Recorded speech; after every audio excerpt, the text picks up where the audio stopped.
I don't wait because he's trying to push that foot and a half bar. That's why this foot stays. See that foot staying? Push it and a half bar, go. He can't. If I take it off, he can.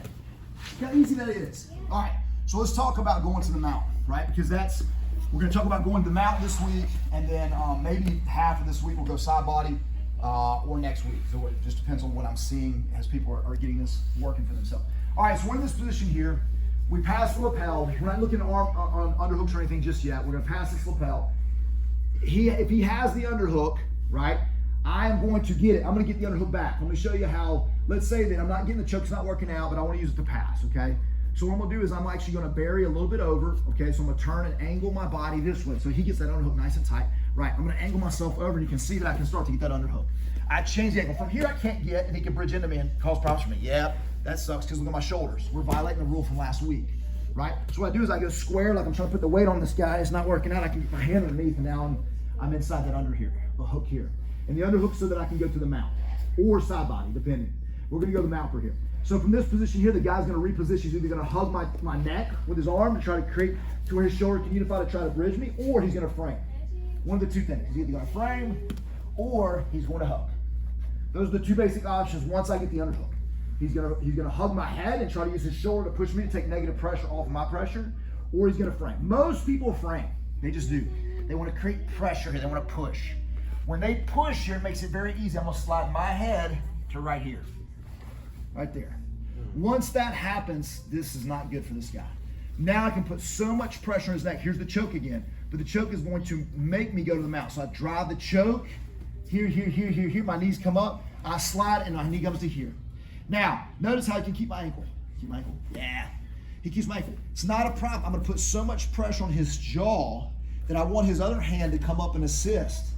Yeah, see his other hand kind of takes pressure off his neck. He can pull my shoulder down, whatever he, yeah. And now I can take my feet and I go here.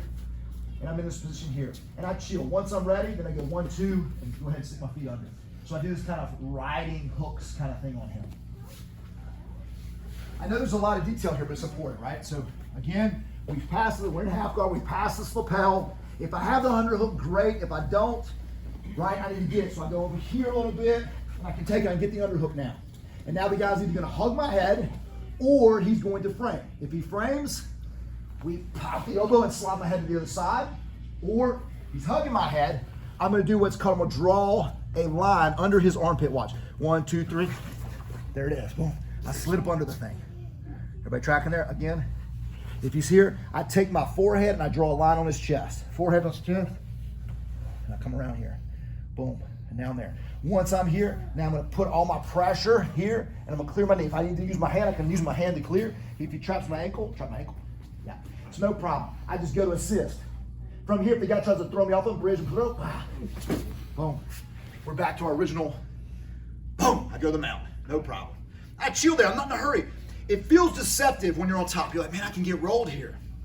He can tell you, dude, it's like all that pressure, as soon as you try to roll the guy, all the pressure goes onto your neck even worse.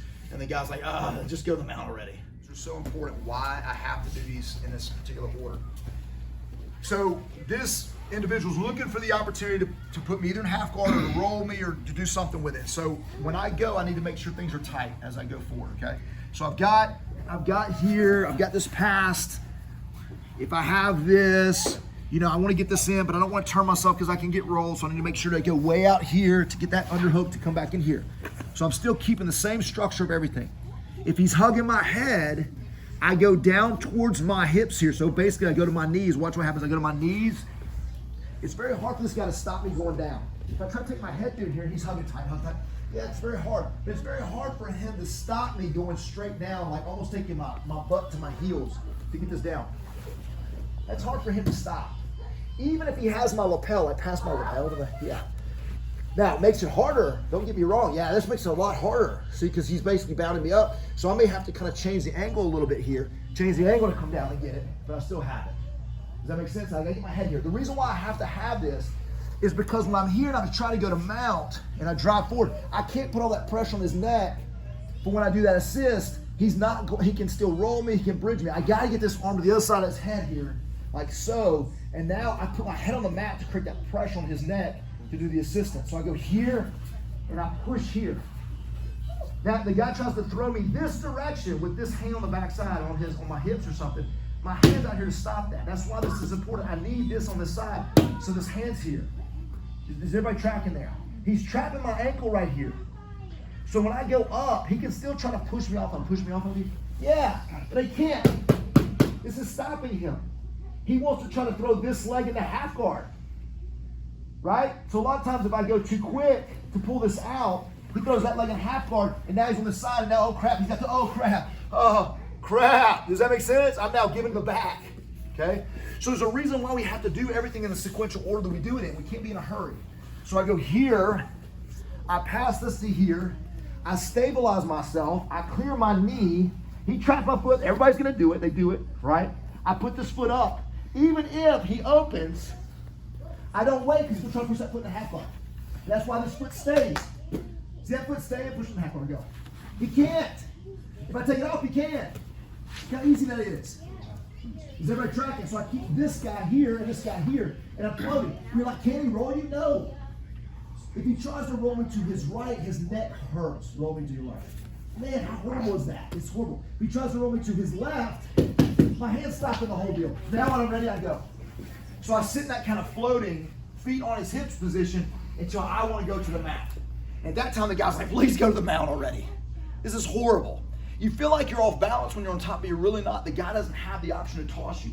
He could. He's got to tap into the power of Gray Skull and just launch you off. And really, my neck be down is what his philosophy's got to be. 80s kid. Taking it back. Yeah. Taking it back. Taking it back. Does that make sense? All right, one more round. 1, 2, 3.